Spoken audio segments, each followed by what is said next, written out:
নমস্কার। আমার আজকের নিবেদন কবিগুরু রবীন্দ্রনাথ ঠাকুরের লেখা কবিতা বিচিত্র স্বাদ। আমি যখন পাঠশালাতে যাই আমাদের এই বাড়ির গলি দিয়ে, 10টা বেলায় রোজ দেখতে পাই ফেরিওয়ালা যাচ্ছে ফেরি নিয়ে। চুড়ি চাই, চুড়ি চাই, সে হাঁকে, চিনের পুতুল ঝুড়িতে তার থাকে। যায় সে চলে যে পথে তার খুশি, যখন খুশি খায় সে বাড়ি গিয়ে।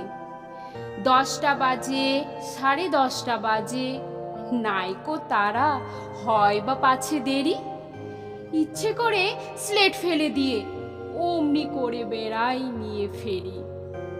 আমি যখন হাতে মেখে কালি ঘরে ফিরি 4:30 বাজে, কোদাল নিয়ে মাটি কোপায় মালি বাবুদের ওই ফুল বাগানের মাঝে। কেউ তো তারে মানা নাহি করে, কোদাল পাছে পরে পায়ের পরে। গায়ে মাথায় লাগছে কত ধুলো, কেউ তো এসে বকে না তার কাজে।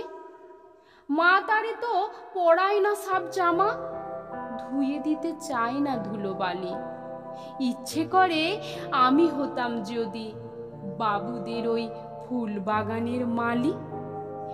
একটু বেশি রাত না হতে হতে মা আমারে ঘুম পাড়াতে চায়।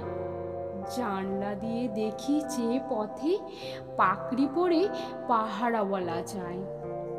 আধার গলি, লোক বেশি না চলে, গ্যাসের আলো মিটমিটিয়ে জ্বলে। লণ্ঠনটি ঝুলিয়ে নিয়ে হাতে দাঁড়িয়ে থাকে বাড়ির দরজায়। রাত হয়ে যায় 10টা, 11টা, কেউ তো কিছু বলে না তার লাগি। ইচ্ছে করে পাহারাওয়ালা হয়ে গলির ধারে আপন মনে জাগি। নমস্কার।